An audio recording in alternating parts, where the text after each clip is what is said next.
Good afternoon, good evening, good morning, wherever you are, and welcome to NerdTube. We are talking Picard, Season 2, Episode 9, Hide and Seek. And talking of hiding, we're still waiting on Bobby Black, but we're going to commence this show without him. Hopefully, he can seek us. This was the penultimate episode to Season 2, and I'm quite happy with it to a degree because we got some closure regarding some of the story threads in this particular episode, which leads us into the finale, not wondering why they're not doing this, why they're not doing that, so to speak. Some of it was dealt with today. And it's almost felt like a season finale in its own right, but we still have more to deal with regarding next week. And we'll talk about that in a minute. Before I continue, first of all, let me introduce you to Major Rage. How you doing, mate?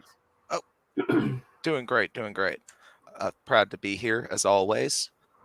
Excited to talk about the episode. Okay, so let's get on with it. And like I said, we'll talk with Bobby once he gets here.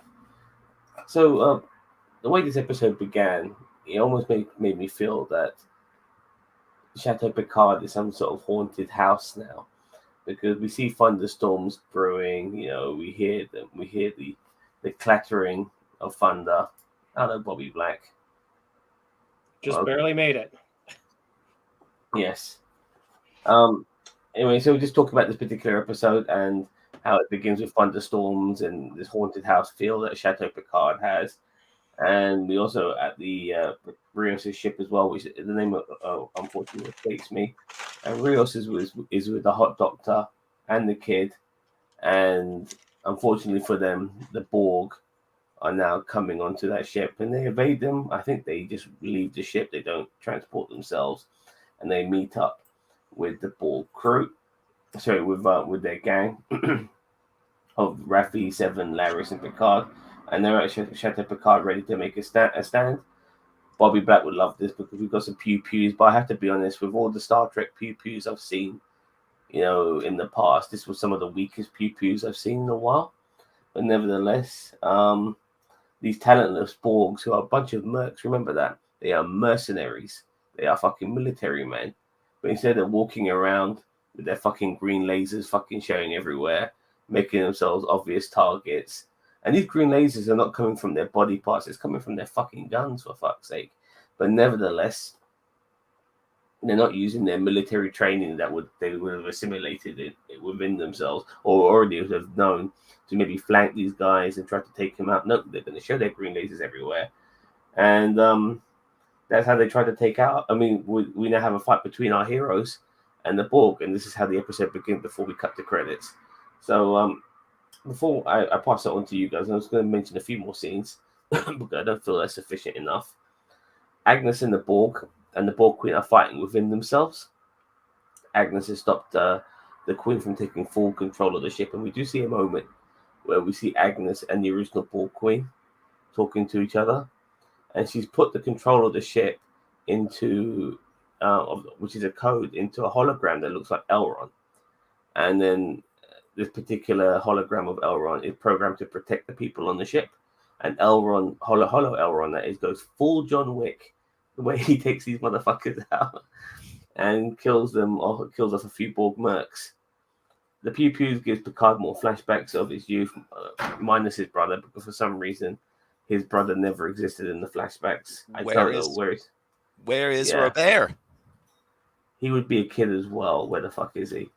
But nevertheless, these are some of my issues regarding Kurtzman. I mean, as much as I am Team Kurtzman, this is where I have some issues. Like, how can you forget these significant things? And people like Patrick Stewart should be making sure, or not just Patrick Stewart, but anyone who was from the originals, from the TNG series, like even Brent Spiner, should be telling people like Kurtzman, you've got to put fucking Robert in these flashbacks. It makes no sense that he's not in there. But nevertheless, the Pew Pews give Picard more flashbacks of his youth, minus his brother. Rios gets shot. Picard demands Rios and the hot doctor and the kid gets transported, and they do, to Laris' base. And Rios tries to get back, but Picard blocks his transportation controls. So that's pretty much the beginning of the episode. Very tense, bit action-packed. What did you think of all of that? Major Rage. As it opened up, I was at first I was like, why isn't Rios immediately getting them off the ship, the lady and the kid? And I guess it just all happened so fast. They descended upon them before he had a chance to do that. I think he was trying to get them transported off and he was having trouble with it, I think.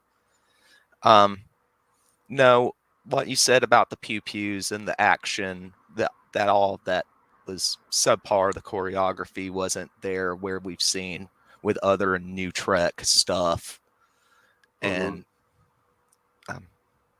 but I did think that there was good makeup on kind of like the Borg Girardi hybrid entity. Yeah. But you can kind of tell. Oh, sorry. No, please go on, continue.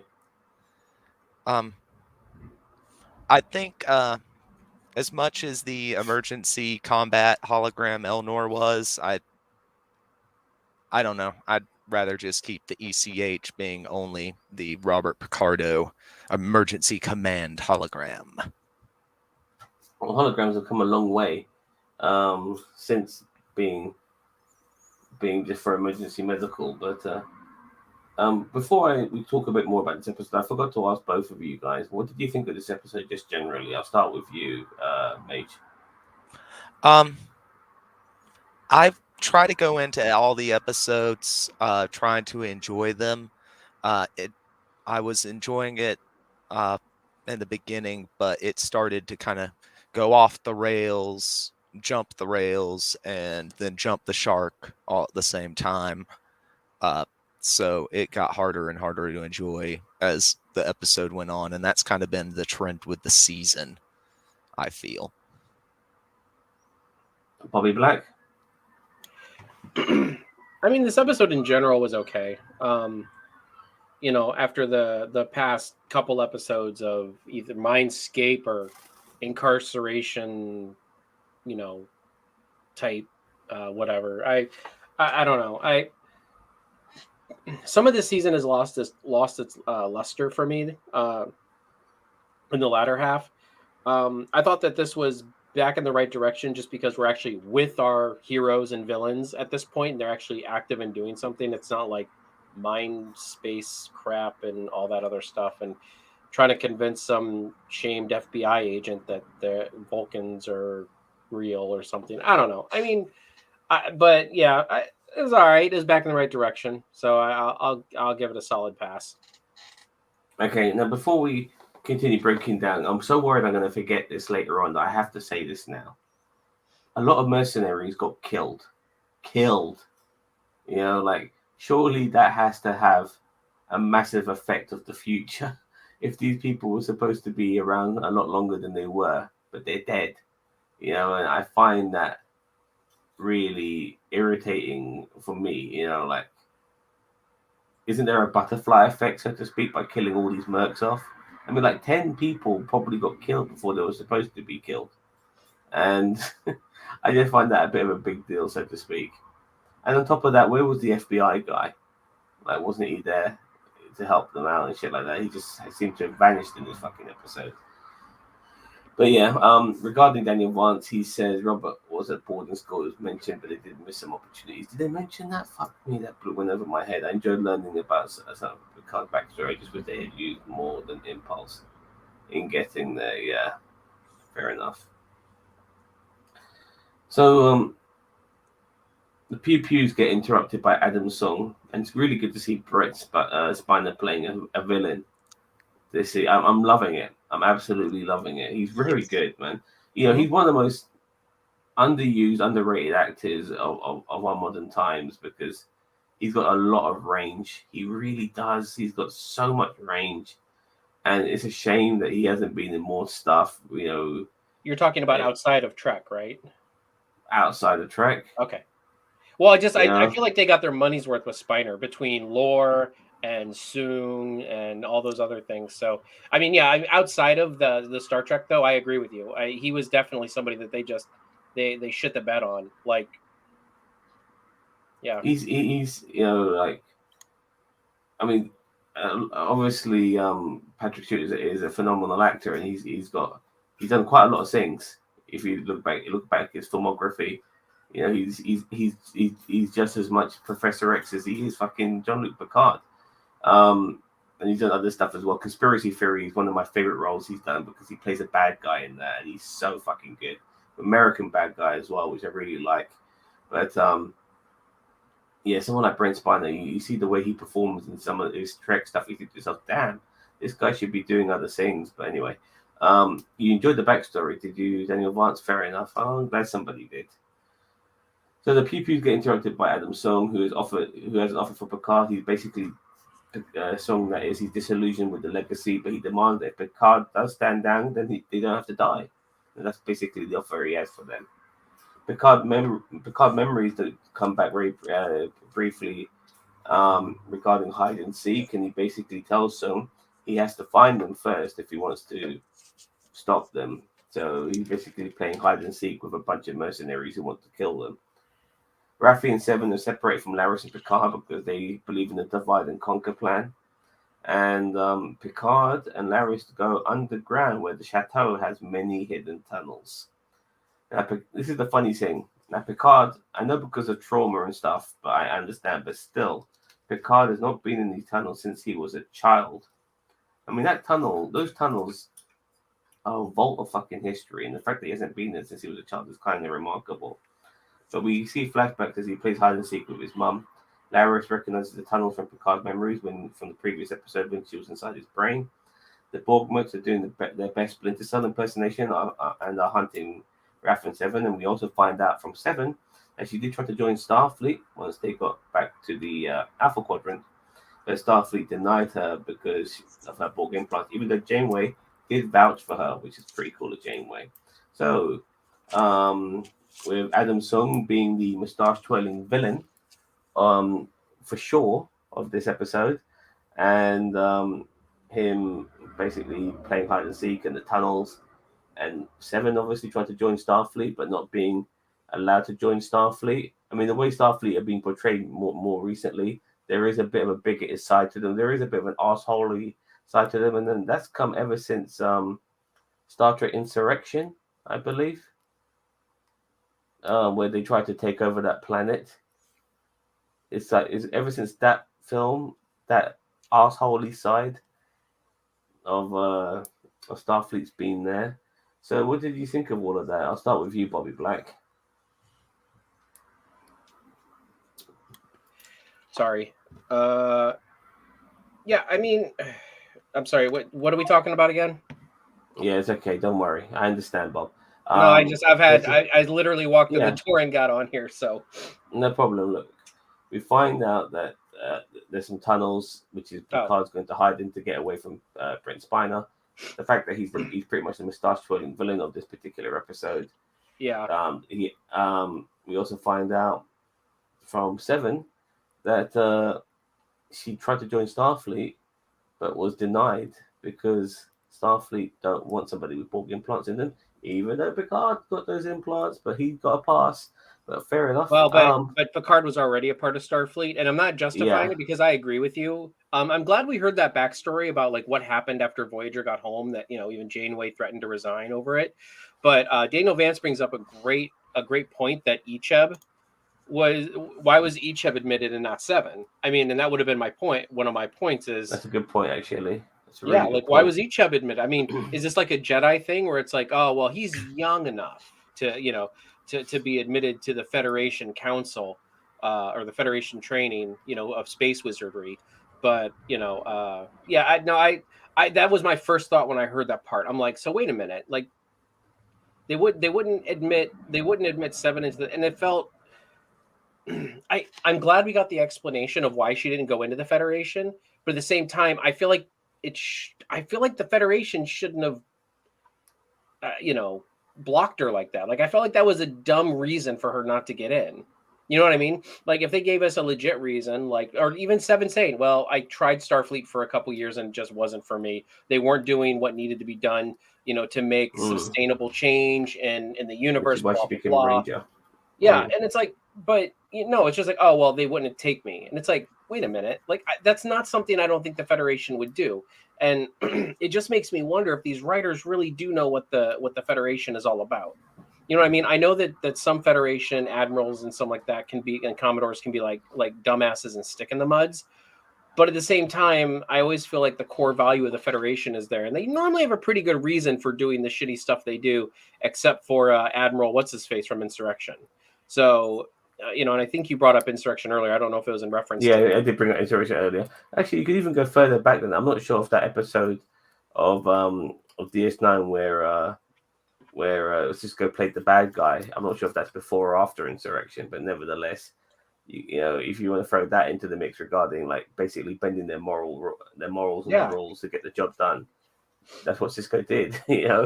But fair enough. I mean, you can even go back to Enterprise where they stole that warp drive. So and they had well, to they make were, that and the Federation wasn't around back then, but still, I mean, I know what you mean. Like, Yeah. but Starfleet was still around, and they were still figuring things Yeah. out. But and then Daniel Vance says it feels like there's far more to it, especially since Janeway said she would resign, but clearly didn't. Prodigy. Well, yeah, we saw her in Nemesis, right? Nemesis was after they got home, so this obviously, it does seem like there's more to it, but they didn't inkling. Like, I don't think Seven would lie, and basically, I feel like the reason should have been is that she either tried it or she decided not to. Like that's what I feel like the answer should have been to make sense. I don't feel like it makes sense with the route. Yeah, the writing is bad sometimes. It. Yeah, I have to say this. Like, even though there's been moments, this has been an enjoyable show at times. When you look at the writing and how things are supposed to make sense with the world that's already been established for the last several decades, it really pisses you off when we have all these sort of continuity errors. It pisses you off with understandings and stuff like that. But okay, Mage, what did you think of finding out that Seven was unable to join Starfleet because they're bigoted towards female Borgs, who have converted to humans and gone back to being a human, and the tunnels and Picard's memories and all of that? Anything to say? Yeah, got a few things to say. I think that Spiner did a really good job playing a villain. I think he's he's a wonderful villain. I think this Soong he's one of the better written parts of this show and this episode especially. He almost hits that like magnificent bastard villain trope where he's moving in like chess type moves, trying to position Picard throughout, talking to him, offering a deal. And then Picard, I think, picked up on his weakness, though, when he pointed out, Soong did, that the one variable he's scared of most is the unknown. So Picard goes into hiding in the house and then in the tunnels, knowing that Soong is going to obsessively follow him. Not knowing where Picard is an unknown variable that he does not want in this equation. I agree. I think the tunnels, that was a really cool touch. The whole World War II Chateau Picard lore they kind of added. I think it makes more sense than there just being tunnels underneath because it's a rich family's house. There being some sort of history there makes it a little more believable. But yeah, as far as Seven not getting into Starfleet officially after Voyager was returned home, I feel like we needed more than just a couple of throwaway lines for that.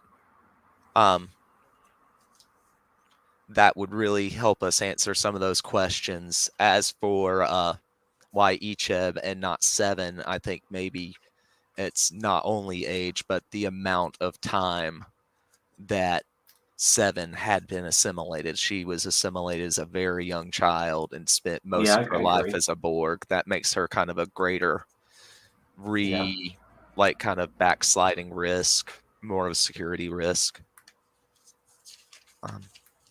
Okay, well, I just want to quickly say hello to Tyler Donovan here, one of the greatest fan film actors around, for sure. Not only has he been in lots of stuff regarding Star Trek and the Avalon universe, he's also, in my opinion, one of the best Marty McFly impersonators I've ever seen. And his Back to the Future 2 remake was superb. With the original 2015, what it's really like than what it was portrayed in the film, which was made in 1989. Welcome, Tyler. Thank you very much for joining us. Captain Tyler, or I'm sorry, Captain Mason on the bridge. So I always got to do his announcement. Nice bosun's whistle. Trumpet player. Excellent. Ghost Ship is fantastic, by the way. So Rios is still trying to get back. He's with the hot doctor, and she's amazed by the medical tricorder, saying it's an entire ER in the palm of her hand.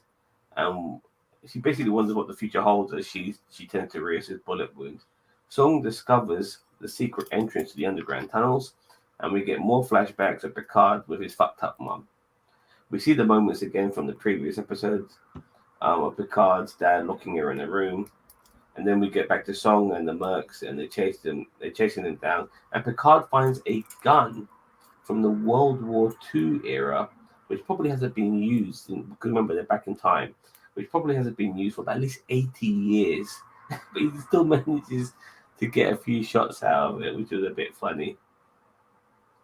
Hollow Elnor is killing off Mercs. Oh, sorry, have I jumped ahead? Regarding Hollow Elnor? Oh, sorry, I think I might have jumped ahead. I do apologize. Oh. While Zam collects himself, Yeah. Daniel Vance says Picard's fantasy of wanting to see his mom old and sitting down for a cup of tea and a chat explains the illusion of Vedi that the vignette that Q created in TNG season 1 episode 6 where no one has gone before. I really don't think that they were thinking of that back in TNG season 1. I mean, maybe they tried to connect it here based on that, but I mean, I feel like that wasn't something in the works,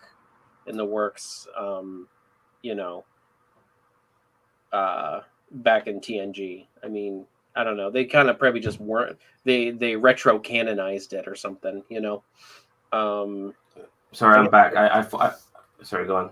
I was say I maybe not retro canonizing, not the word, but like they basically made it fit. Like yeah. So go ahead, Sam. Sorry, I thought I never mentioned Elnor earlier, but I did mention him earlier about him John Wicking and stuff like that. Mm-hmm. Anyway, so Hollow Elnor is killing off Mercs, and Raffi sees him eventually because Raffi and Seven end up getting onto the ship.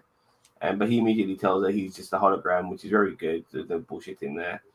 And Elnor also gives Seven access to the ship because she has a plan. Raffi, for the sake of closure, tells Hollow Elnor that she's sorry for not letting him go to Romulus. Feels responsible for his death. Elnor tells Raffi that before the original Elnor died, his last thoughts of Raffi was love and not remorse, which is unbelievable that how this hologram would know this shit. You know what I mean? How is he able to know his memories? This is more shit that pisses me off about this new Trek. I mean, as much as I want to be on board, reading his his micro expressions while from the ship's recorder. Very, very. I did not like that. I basically wrote how is a hologram able to know these things is a question for another time. Seven uses the transporter to transport the remaining Borg mercs which are on the ship into the walls of Chateau Picard, which I very much appreciated that we see it from Picard's point of view. I actually think that they just transported them off. I don't think that they actually knew where they were. Like they knew they were transporting them somewhere off the ship, but I think they accidentally transported them into the wall. No. They knew what they were doing. Otherwise, they'd be able to chase down Picard and whoever else was still out there. Exactly. Okay. I feel like it would have been more. It would have been better if like it was just we're transporting them out here and they're off the ship. This is why Seven had a plan, She was anyway, but nevertheless, Seven used the transport to transport the remaining Borgs which were in the vessel into the walls of Chateau Picard, leaving only the Queen left on the vessel and Sung with a couple of mercs of his own. Yeah, so the queen can't be transported because obviously she's able to adapt and all of that bollocks. And the gang tries to overpower her. The gang being Raffi, Seven, and Hollow Elnor. Queen Agnes uses her tentacles to switch off Elnor, stab Seven, and disarm Raffi. And before she finishes off Seven, the real Agnes tries to take back control. The remorse, the sadness, the despair, kind of the opposite effect happening within their body to what happened earlier on in order for the queen to take control of Agnes's body. These negative sort of feelings is helping Agnes take control of her body and stopping the queen from killing off Seven. Agnes and the queen, sorry, I apologize. This is a bit of a long one here. Agnes and the queen has a talk and tries to come to an understanding. Agnes tells the queen, "You never give people the chance. Instead of assimilation, you should give them the choice of being part of the collective without taking away their minds." At the same time, Sung is caught up with Picard. Actually, it was.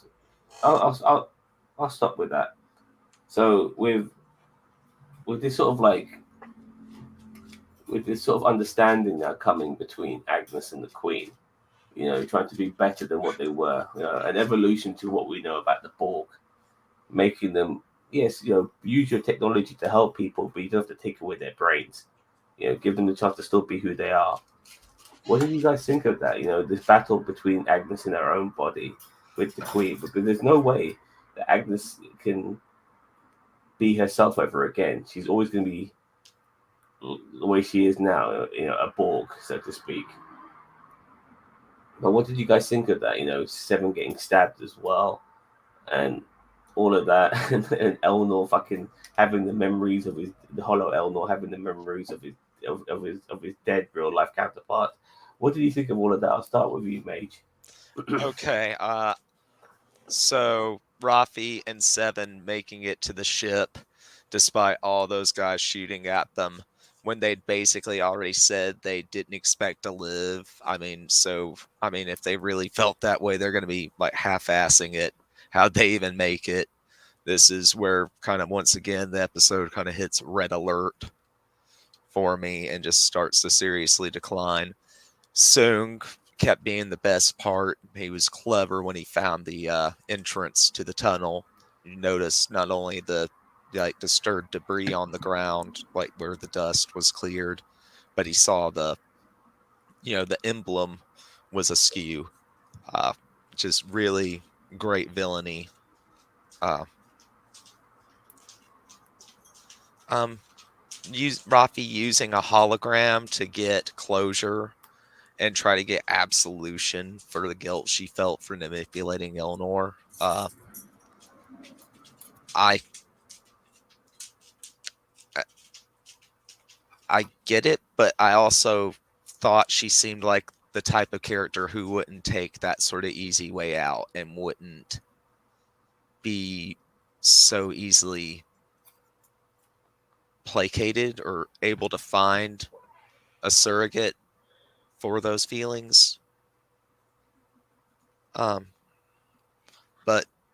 no, and just Seven's plan, I knew it would backfire as soon as she said it, because there's no way Borg Agnes Queen wasn't going to immediately try to get a hold of the ship's systems as soon as she could.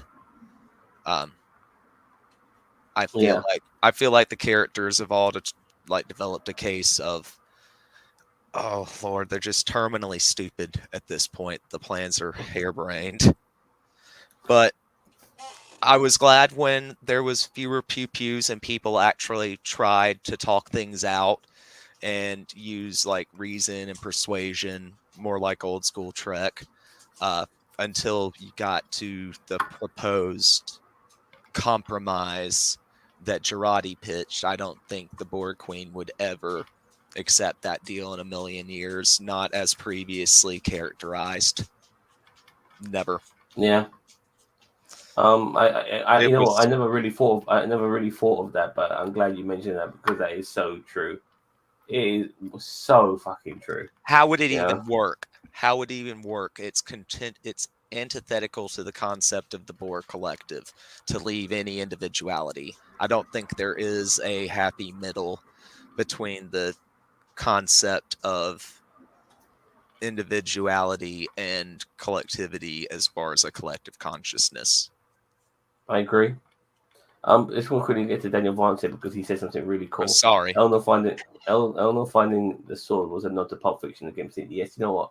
I totally see it now. I totally see it. But he picked up a couple of blasters. Yeah, all right, they're not good. Picked up a rifle. Yeah, not good. But yes, a sword, a non-projectile weapon. That's good. All right, fair enough. Okay, but yeah, it definitely was a nod to Pulp Fiction. How on Picard's green vineyard did Seven and Ruffy make it across that field with nothing but knives and cork openers? No, not buying that one. Yeah, I know what you mean. I mean, they're up against mercenaries, Borg mercenaries. These guys are trained in finding and killing people. Yet somehow they were able to overcome them. It's incredible. And preach it, Mage. They were outside the uncanny valley multiple times. Yeah, I totally agree. Bobby, you got anything to add? Yeah, I mean, so I totally agree with Mage with the that's the part that I was really like, wait a minute. So we're saying that the Borg Queen is okay with this idea of individuality. I can't say it right today, but you know what I mean. So it seems so like that's the one thing about this. It's like I'm all for talking, peace negotiation track, diplomacy track. I'm all for that. But that's the part of the Borg collective that makes them so frightening in Star Trek. You can't negotiate with them. You cannot, like, the only time that the Federation has ever been able to negotiate with the Borg collective is when the Borg collective was up against the wall with species 8472 and they had no other option. Like that was and they were still trying to manipulate the whole situation so that they came out on top in the end anyway. But oh god. But I mean, I agree. Is that the problem with the Borg is that they're literally the antithesis of the Federation. Federation welcomes people with open arms, their individuality, adds their technological and distinctiveness to their own in a not so creepy inject you with nanoprobe sort of way, in cooperation rather than assimilation. So that's why it's like that's the point of the Borg. You cannot, and I agree with Mage, you can't find this happy medium between Borg and Federation. That's the freaky part about it, and I get it. I really do like Agnes's journey through this season. I really enjoy the Borg Queen. Actually, her Agnes and the Borg Queen are really good this season. I really enjoy them going back and forth. Yes, but and even in the, like if Girardi, like while she was in the Borg Queens, she developed a subroutine that gave empathy to the Borg Queen. Like it's almost like a virus that gave the Borg Queen empathy to the people that she has assimilated. I would have liked that, and then her finally realizing the error of her ways that way, rather than her just being like, look, let's strike a deal. Let's talk the Borg Queen out of assimilation of the entire universe. And it's like, it just doesn't work. It was a good scene, but I feel like the Borg Queen should have still been like, no, assimilating you now. I agree. I do agree when you put it when you go put it like that. To mention what Tyler's saying here, I love the main plot of Picard season 2. Despite all the throwaway crap, I've been watching reviews on each episode, but this is the first one I've caught you level. Thank you very much, Tyler. And I don't mind Picard season 2. It's been an enjoyable romp, but at the same time, like the continuity regarding the universe they're in and what we've seen before and how it should be relevant to what we're seeing today, it doesn't match up at times, and it's really pissing me off. It really is. And honestly, the temporal prime directive be damned this season, properly be damned, and some of the other stuff as well. Like it just doesn't seem plausible, or in this particular universe, it just seems a bit weird. But anyways, and I you have more to say, Bobby? Oh, I just wanted to say then about Tyler, and I'm liking season 2 too. I mean, it's better than season 1. But I honestly I wouldn't say it's better than Disco season 3 and 4. Like I would still say Disco season 3 and 4 is better than Picard season 2, Much better. especially after the second half, or after the second half we've been in. I mean, really, we are just kind of nitpicking right now. But there are some pretty gaping plot holes here. These are acceptable nitpicks because we're all feeling it. We're all saying the same shit. Daniel Martin said, "I'd like to see them answer the mobile emitter by at some time trading off for the new larger Chevron and explaining that the tech is included." Do you know what he's on about there? Because that makes no fucking sense. What? I do. The chevron is the Starfleet insignia shape, and so he's saying that you see the Holo Eleanor, the emergency combat hologram, wearing a mobile emitter on its shoulder like the old emergency medical hologram. So he's trying to say that it could be cool if they said that mobile emitter technology was in the comm badge type device. I just thought that the whole shit was like a giant holodeck for holograph characters. So I'm surprised that he needed a mobile emitter. I didn't think they needed a mobile emitter. That's why I thought until I saw the mobile emitter, I was like, wait a minute. I thought he was just there. I didn't question it. Is that the same? Is that the same mobile emitter from the Doctor, or did he just copy the technology? You know, like I didn't get a good look at it, but I was because I was watching on my phone at that point. But I mean, the thing is like that was one of a kind, and that's 27th century tech. So I mean, you know, like did they reverse engineer it when they got back to Starfleet to the Federation space? Because that kind of goes way against the temporal prime directive right there. You know, like I understand them letting the Doctor keep it, maybe, possibly, you know, like as his own personal mobile emitter, but like them reverse engineering it and dissecting it is kind of against the temporal prime directive, and kind of is another plot hole thing. It's like, so if they're making mobile emitters, well, some things are a paradox, aren't they? Like some things, like shit from the future has to go back in time in order to have a future like that in the first place. Like remember that episode of Voyager where this guy who ended up being like the Bill Gates of that particular time, you know, if it wasn't for the technology of the future coming back for him to then use it, he would never have been this Bill Gates character, which would have created our future, which would have created the Starfleet future in the first place. You know, like it could be a paradox in that particular sense. So, anyways, let's see what more Daniel wants to say. It would explain why we don't see photonics in Disco. They were all in plain sight. I guess. Well, I mean, if we're talking in the 31st future, I mean, they probably don't need even mobile emitters. They might be able to make photonics that don't need a mobile emitter. Who knows? Well, you know, they have what's it called? They have programmable matter. I mean, so I'd like to see Elnor move forward as a photonic. I'm not sure, to tell you the truth. We'll see how the season ends and see if he comes back or not. So where was I? It was regarding song. So let me just find that. As all of this is happening with the Queen and Seven and Raffi and all that shit, at the same time, Song has caught up with Picard and is about to execute him. They kill him there and there.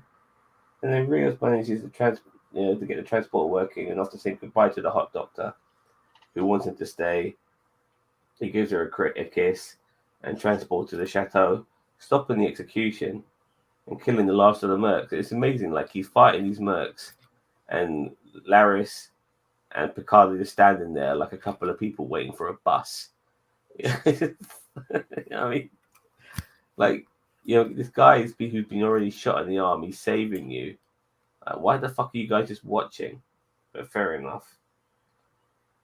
Now, in the kerfuffle, Song grabs Rios' weapon and he attempts to kill them with it, but it'll blow up because it doesn't match Rios' DNA. So Song throws it, and then Song disappears and goes, "We'll meet again, Picard!" Ha ha ha ha ha, and disappears. You know, which I very much liked. It was such a bad guy villain thing to do. Obviously, he doesn't say "we'll meet again, Picard," but you know what I mean. Like after he throws the weapon, he does disappear. And then when the explosion of the gun brings out this hidden key, which makes us see the rest of Picard's memory regarding his mum. See, that key was used to lock her in a room, by which her father used. But Picard unlocked that room using that key, which led Picard's crazy mum to leave that room and then go to hang herself once she was free. And Picard wishes that he never unlocked that door, because if his mum was still locked in that room, she might have lived a longer life. And that's kind of the conclusion to Picard's suppressed memory regarding his mom and all of that. He feels like he's to blame for his mum's death by unlocking her from the room her dad locked her in. So with Song making his disappearing and Rios coming into the scene and fighting mercs, the last two mercs, without any help from Picard and Laris, and finally understanding Picard's memories regarding his mum and her hanging herself. What do you think of all of that, Major Rage? I feel like the Rios and Doctor goodbye was a little cringe, as that whole they didn't get the last words in because he teleported away before she could finish. It's such a cliched moment, and it's just so overdone. The Rios to the rescue is, I mean, why are they standing there, like you said? But the key symbolism is a little obvious, but I'll take it.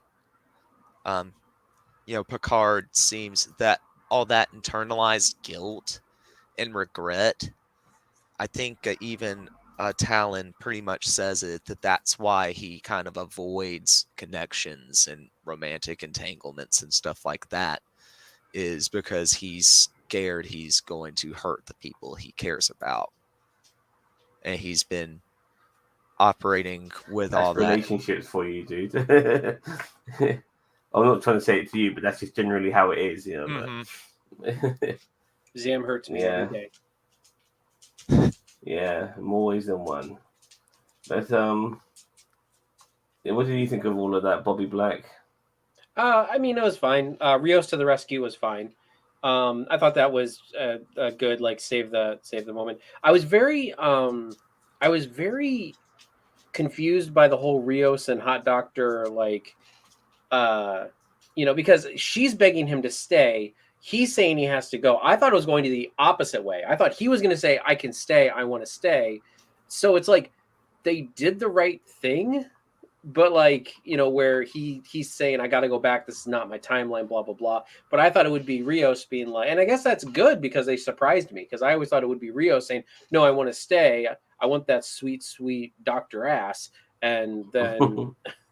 but then the doctor would be like, no, you have your own timeline to get back to. You don't belong here, blah, blah, blah, So I thought that was kind of an interesting way to do it, is they kind of went the normal route with it, which honestly nowadays is kind of surprising, because most times they try to do the whole holier than the characters are holier than thou. I'm a bit surprised you think that way, Bobby. I think that him being the guy from the future knows that he has to get back. And I'm considering he's like proper marriage material as far as the Doctor's concerned. He's a good-looking guy. He's very honourable. His son likes him. He's very fatherly towards him. I mean, as far as she's concerned, she's fucking struck gold. He's intelligent as well. I think she would want him to stay for sure. You know what I mean? Well, but that's what I'm saying. Like, it's surprising that they didn't go the route of, yeah, she knows that, but she's choosing the higher path and saying, no, you have to go back to your time. Where he's like, I want to throw it all away and stay. Like, as I said, I'm not saying it, I'm just saying it's a little bit of a shock. It hasn't been concluded yet. Yeah, it hasn't been concluded. He had to go back. I mean, at that particular moment, he realized that his friends were in danger. He had to go and save them. Regarding once the mission's over, we'll see what happens after that. Okay, so with Agnes and the Queen coming to a compromise on how the Borg should be, Queen Agnes saves Seven with Borg tech, bringing back her implants. Later, Seven is coming to terms with having the implants back, and Agnes and the Queen are inseparable, but they do think there are something better. By rescuing Seven, a deal was made for them to take the ship, and before Queen Agnes leaves, she gives a cryptic clue to Raffi and Seven by saying that to save the future, there must be two Renees, Rene Picards, that is, one who lives and one who dies. Then the whole gang gets back together, including Picard and Laris, and together their focus is on stopping Song from sabotaging the Europa mission. Seven tells Picard that what Agnes told her about a Rene who lives and one who dies, and Picard refuses to accept an outcome that has not yet occurred, and they have work to do. So, first of all, I'm not happy that Seven got her implants back. Regarding arcs and stuff like that, we're making changes to characters and this, that, and the other. I think one of the best changes would be for Seven is to still be this person who thinks like a Borg and acts like a Borg. But we've now seen another character arc within her character that she no longer has the implants. And I think that would have been better. For her having the implants back felt like a step backwards regarding to all these changes they've been making. I mean, they fucking changed the Borg, for fuck's sake. I mean, they've changed the Borg considerably. To let Seven have her implants back, I felt was a step back, in my opinion. But okay, that's who she is. That's how she always will be. Fair enough. But with this new cryptic clue, and it kind of reminded me of these stupid video games and stupid fantasy tales of somebody giving you a clue and you having to decipher it. The clue of two Renees, one must live, one must die. What the fuck is all that about? Why can't you be a bit more clearer? Why can't you be a bit more be? The name of how does she know this shit? And how does she know this shit as well? But fair enough, okay. And yeah, they off to stop Song now from sabotaging the mission. So I'll start with you, Bobby Black. So with these clues and Seven being a Borg, half Borg again, and these clues and all of that, what do you think of the finale of? Oh, sorry, the end of this episode. I mean, I don't mind her being half Borg again, or partly Borg again. I thought it was kind of dumb the way they did it. It's like if Jurati Queen assimilated her again, like why would she give her the exact same implants that she had? Like, it just seems like a dick move. Like, make them hidden. Make it you just had to give her back. I could understand if they went back to the future and the implants came back, but it's like if you're, I don't know why she would do that and then assimilate her again. Well, partly whatever you want to call it, proto Borg it.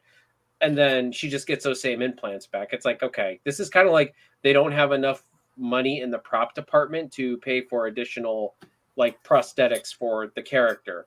That's what that felt like.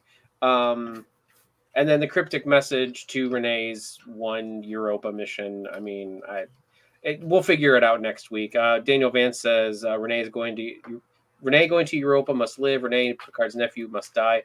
That's I don't. But what does that have to do? Bollocks. I'm sorry. Bollocks.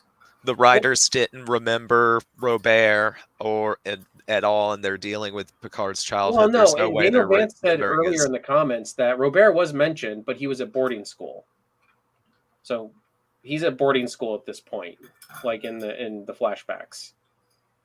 So I never caught that line.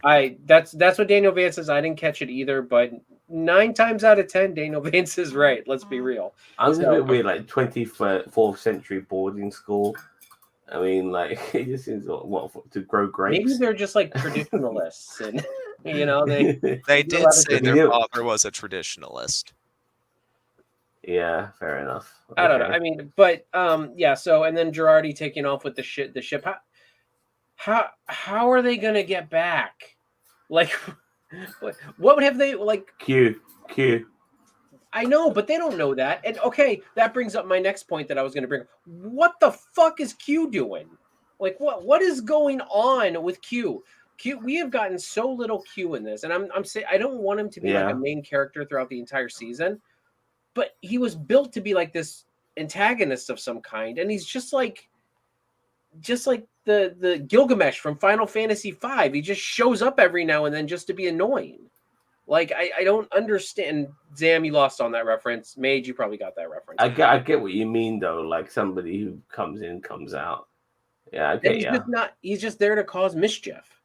Like But there, and this whole Q is dying thing. Like you figure you'd make a little bit more of a big deal out of this if Q was actually dying or something like that. As I said, I wouldn't be surprised if at the end, Picard be like, "Well, Q, how much longer do you have?" And be like, "Oh, a few million years. Really, a short amount of time in my lifespan." Or something like that. Like, it's not like he's dying like at the end of this season. He's got a few more million years before he dies. You know what I Yeah, mean? Like, like that's what I'm almost expecting. So like, womp womp moment at the end. Like. I kind of like Picard getting transferred into a synthetic body. That for me, that at the end of the first season was a womp womp moment. I'm like, really? Picard back into his original body, looks normal, like it looks like Picard, it smells like Picard. Yeah. You might as well just not giving him a new body. I mean, if Well, they they're might not as going to well have change the character. recasted him. Like they could Exactly, have that just was a chance. recasted Yeah, him. exactly. Put Tom Hardy in the mix. Um, uh, Mage, what do you think of the final few scenes of this episode of Seven getting her implants back, and the cryptic clue given to I her by love the. Seven's implants. She's all natural, mate, but Is Queen, she? I think, well, she feels it. And the Queen giving them the cryptic clue, and they have no spaceship to get back home.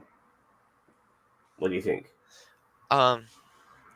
I like the interactions between Girardi and the Borg Queen, those last few ones before she went ahead and reassimilated essentially Seven. I feel like their repartee, kind of that going tit for tat back and forth, was really well written. It was that all those sequences were probably my favorite parts of the episode. But as far as letting her take the ship, trusting the hybrid Girardi Queen, I just don't get. The cryptic messages were pretty cringe. I mean, seems like things are going to get even more wibbly wobbly, timey wimey, and than they already were this season. And I mean, they already did one kind of Doctor Who ripoff with the cut off "Goodbye, I love you" scene earlier. So, the episode just seemed to generally get weaker the longer it went, with the exception of the Girardi and Queen interactions and the lost my train of thought. Well, just to go a little bit on a different direction here regarding all of this, it's pretty much confirmed, in my opinion, that the Borg in episode 1 is Agnes. After 300 years of evolution and her being able to change her, be like a bit different, that definitely feels like the same Borg. What do you guys think? Bobby? One more time. The Borg at the end of episode 1, the one was destroyed. Well, they assumed it was destroying the ship, but when the tentacles came out of Agnes, when she stabbed Seven and got rid of Elnor and disarmed Raffi, it reminded me of the tentacles that came out the Borg Queen at the end of episode 1, before the ships blew up. So yeah, I mean that we knew that though. we knew that in the first couple episodes. it was no. We theorized, but now it's been confirmed. It's proper. As far as I'm concerned, it hasn't been confirmed, but it pretty much feels like it's been confirmed. I mean, she's taking the ship into fucking space and stuff. Yeah, and she's got what's going to happen is she's going to be doing her thing for 400 years, and then there was time travel involved, wasn't there, in that first episode? Like it said that whatever Borg it was coming through a temporal wake or something like that. But yeah, I mean, Daniel Vance here says, we still need to learn why the Borg Queen, or why the Queen from episode 1 told Picard, look up. There's more to Picard and Girardi's story. Yeah, I mean, I think that's what the last episode is going to be. I think that can be resolved very quickly with a few lines at the end of at the end of this season, in my opinion. But yeah, fair enough. No, I know. It's just it's kind of bonkers. As like they're taking a story that could have been very well done, and they're kind of making it bonkers for the sake of making it bonkers. Is how I feel. Like I don't like you have the Queen, Q, and Asun all in one season, and it's like, and it's all over the place. And it's not the fact that I dislike any of these villains. I dislike how much we are getting of Q this season. I like how much we are getting of Soon and how well he's being done this season. And the Queen is a good addition. It was good in the beginning when she was kind of at the mercy of Picard and them. And I get that her wanting to get out and, survive and do her Borg thing, I understand. But for it to fizzle out with compromise and compromise. That is not a word in the Borg's vocabulary. Compromise. That's kind of what's getting to me, and it's like you have these three great villains, and they're just all not getting their proper shine. I feel like Soon is getting more shine, or Soon is getting good shine because he's kind of like the out of nowhere, good villain. The Borg Queen is just kind of fizzled out, and Q has just barely been there to be seen. So that's why I'm like, I really feel like they're trying to tell something epic, and it's just not. Before I pass it on to you, Mage, my issue with this season is like with like seven. I'm not sure how the final episode will be, but majority of this season is set in the present day, which is ridiculous. Majority of this season is not even in fucking space. You know what I mean? Like, what the hell? This is Star Trek. We're not globetrotting, planet hopping or whatever. It's all set on Earth. Yeah, go on. Oh, I see that I don't mind because I've always seen the show Picard as a character study of Picard. I don't mind all the flashbacks and stuff like that of Picard, them spending time in the past at Chateau de Picard. I mean, look at the voyage home. The voyage home, to a lot of that took place on Earth. No, I agree, but that's just one film, and you still had these spacey moments. Like you have whole fucking episodes in Los Angeles. Like, what the hell? I talk about her making an easy shoot. You know what I mean? This is it. I feel like you can still do that with Star Trek, and I felt like they did that. Actually, is nowhere near any of my issues with this show this season. I actually enjoyed it, but it just made me realize, like, come on, like, with episode 2 being this sort of futuristic version. Sorry, this time changing into like another version of the Terran universe. I very much appreciated that, but then it kind of like it was so much set in the present day. Like I really felt you could have changed it. I think we could have had 2 or 3 episodes in this evil timeline, which would have been interesting before it made us really feel that now they got to go back and change shit, to save the universe or whatever. But no, we never got that. We got 1 fucking episode, and then Elnor's dead. It's crazy. I'm gonna disagree with you on that, but that's a personal preference. Not that I think it's a dumb idea. I get what you're saying because I'm the guy who liked the Mirror Universe episodes in Discovery season 1. There was 4 episodes, so I get what you're saying, and I'm not. I feel like we were in that alternative. No, not alternative. Totalitarian. Totalitarian timeline. That's what I'm going to call it, totalitarian timeline. I felt like we spent a decent amount of time there, but I mean, I see why you want to see more, though. I understand that, but I feel like if that's not like the Mirror Universe or somewhere that we're really vested in, I felt like 1 episode, 1 and 1/4 episode was good enough for me, to learn, hey, this place sucks. We should probably go back and fix it. Yeah. Okay. Fair enough. Well, Mate, you got anything to add on that regarding what we just spoke about? No, this season has struggled at times for me with feeling like Star Trek, but it being mostly set in the present or on Earth isn't one of the things that's causing me to have that feeling. That's something they've done in the past, had episodes and multi-parters set on Earth in the past, alternate versions of Earth. But I agree with you. I would have liked to seen more time in the totalitarian timeline and get a better feel for that. I feel like the season had too much going on. You could have easily taken one or two tops of the villain ideas and kind of plot arcs and had a really good season out of it, especially with more queue time, like Cheeto's been saying all these weeks.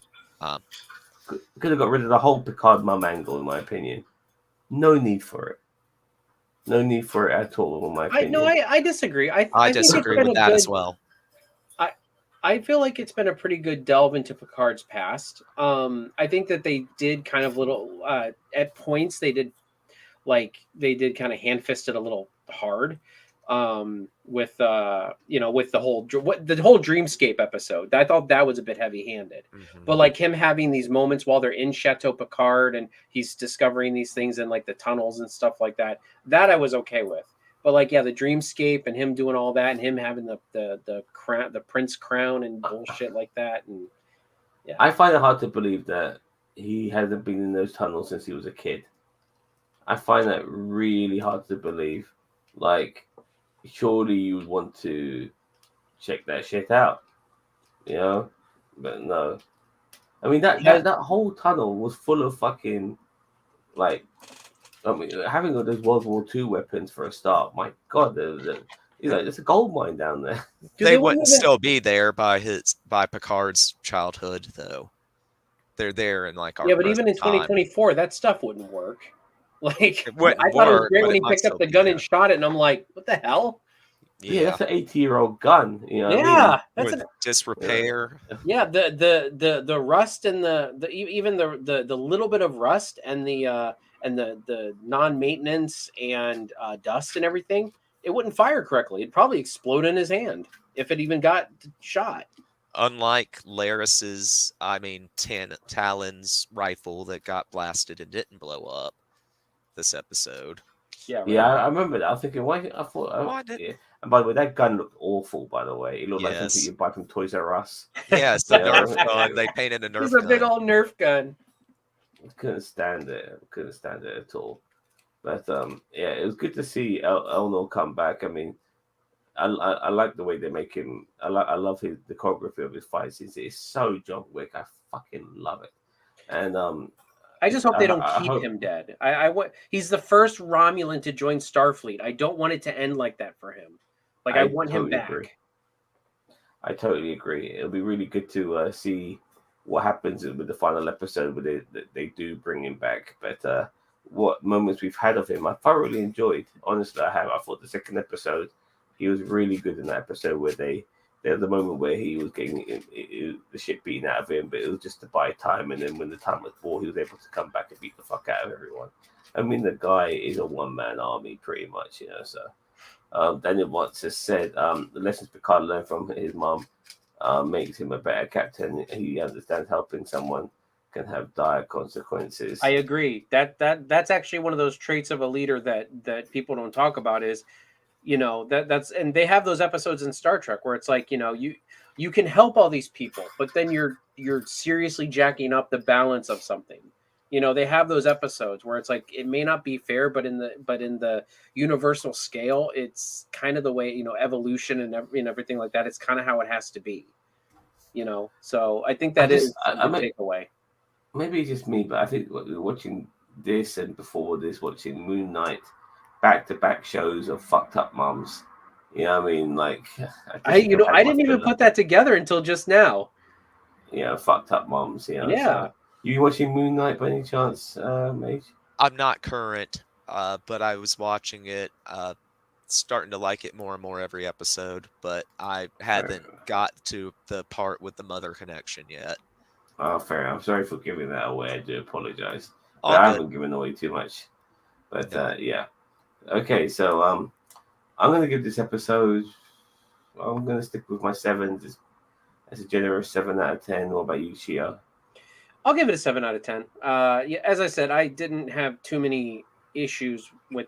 I don't have. I didn't have too many issues with this episode. I have some broad issues with the season overall at this point. You know, the little things at the beginning have now turned Connective into much tissue. bigger things, huh?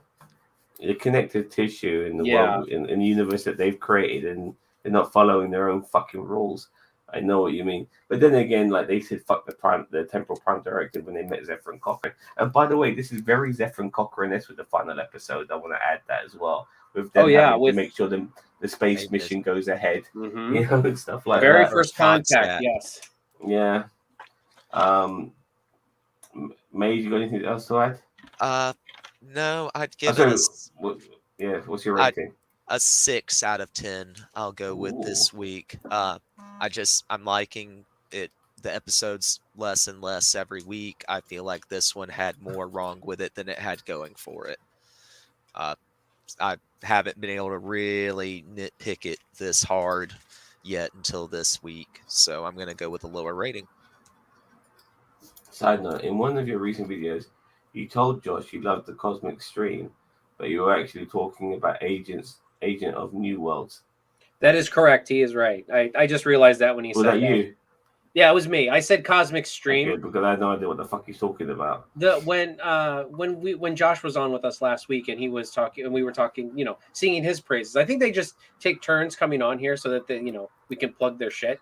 So, which I'm fine with. I have told Josh that you have to play fucking Lex Luthor, sorry, not the Lex Luthor, Lex Luthor in the next. I mean, apparently Vance is trying to do this Batman thing with his son. So he wants to do, him being Batman, his son being Robin.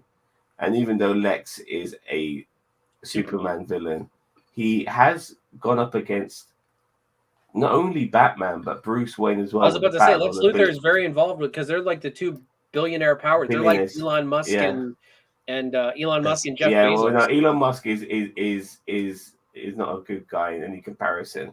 But we can talk about that another day. Well, then I guess Jeff Bezos is the good guy.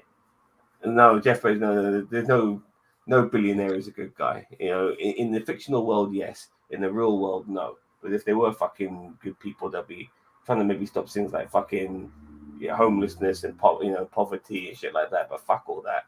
You know, I mean, why would they want to do that? They want to remain rich and powerful.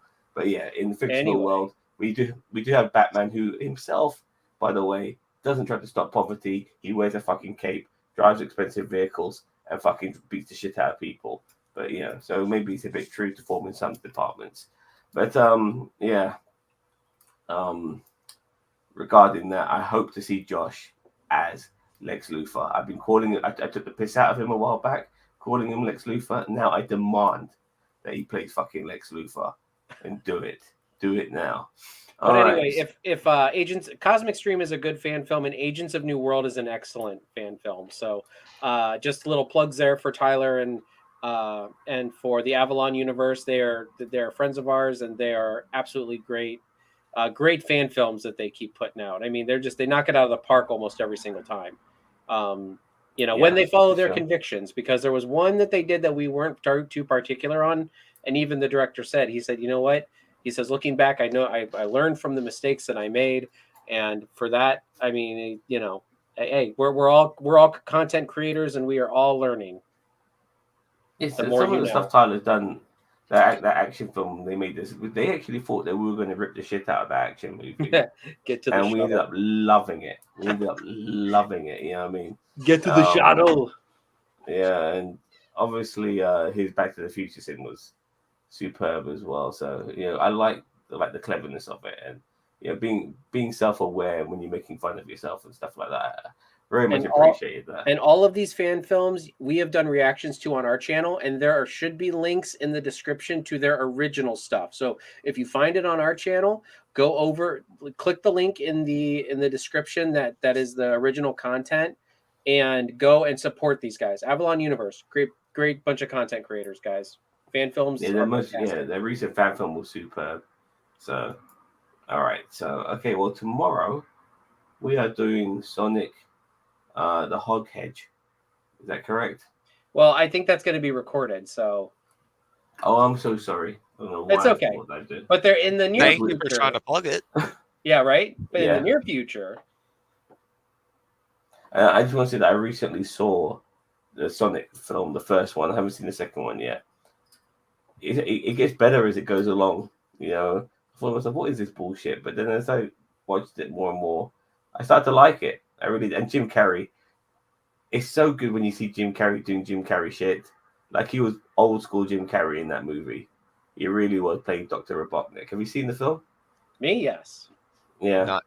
No, I plan on watching it tomorrow before we record our Sonic retrospective. I won't be able to make it to the sequel, but I'm going to at least watch the first one. Well, if you make another Tough to Kill, you can always make Josh like some sort of villain. I want Josh to play the bad guy.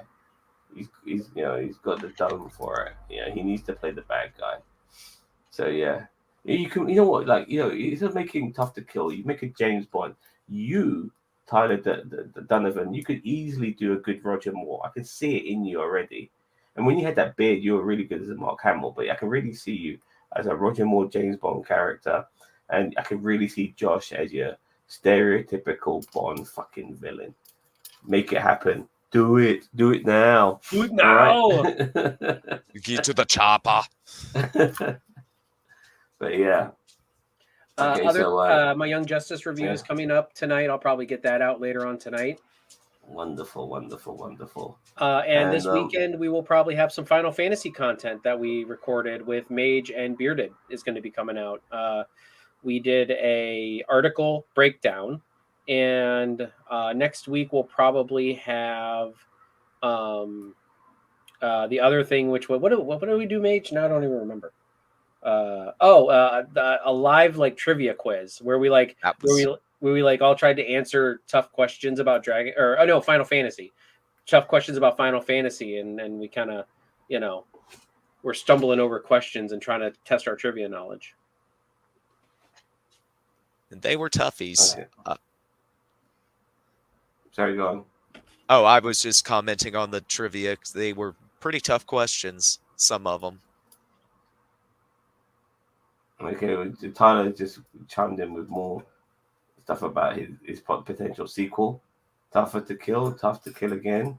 A good day to get killed. Don't do A Good Day to Get Killed, because Die Hard did a Good Day to Die Hard, and it was just a terrible movie. I mean, I guess if you want to parody that, I guess, but well, I've actually told I've already told Vance, not Daniel Vance, the other Vance, that I want to play the ship's computer with a Cockney accent. You know what I mean? And I'm dying to do that, but we'll see how that pans out. I want like a captain to come on the bridge, and then like the female, like the female thing comes on, and then the new captain's like, oh God, I hate the default computer voice. Computer, change your voice, like you do with Surrey, or not Surrey, but like with the direction people, where you have like Sean Connery giving you directions. And it'd be like, computer, give yourself more of a Cockney accent or something like that, and then it changes to your voice. I think Cockney fruit seller. You're right, love. Apple and pears. Yeah, yeah, for sure. I really want that to happen. Make it so. Okay. All right, I think we're done here. Yep. I mean, the funny thing is, I want to talk about something I'm going to be coming out with, but I'm not sure what I've got on my agenda personally. But I'm hoping you guys will see something from me regarding something I might review comes on the horizon. I did a review of the movie called Bubble. Do not watch that film. Just watch my review. Do not watch Bubble. It's a fucking pile of shit. Okay. Tyler says, love watching you guys. Trying to catch you live more often. Well, you should join us. You know what? When do you call it comes out? I know they were just filming a new fan film, so I mean, yeah. Ooh, if you want to come next week, Tyler, Strange New Worlds is coming out. We'll be doing a review of that, so it would be nice to have a TOS. Week. Oh yeah, the season finale of Picard and episode 1 of Strange New Worlds is coming out next week. Yeah. So Yeah, it would that be sounds awesome to awesome. have one of the greatest TOS captains in history with us while we review the Captain Pike series. Yeah, for sure. Yeah, I like the sound of that. And Apples Daniel and pears. Vance has shown us some fruit. All right, I think we're done here, yabbering. All right, don't forget to like, share, subscribe. And before I say any more, let me first of all mention my co-host, Cousin Cheeto. Thank you very much for joining us. Major Rage, thank you very much for joining us. Always a pleasure. Tyler is in. Excellent. Daniel Vance, Tyler. And we also have a bit of Bandits earlier, who is my personal stalker online. Thank you very much for joining us. And don't forget to like, share, subscribe to NerdTube, the greatest YouTube channel you never heard of. I'm going to bed now. Good night.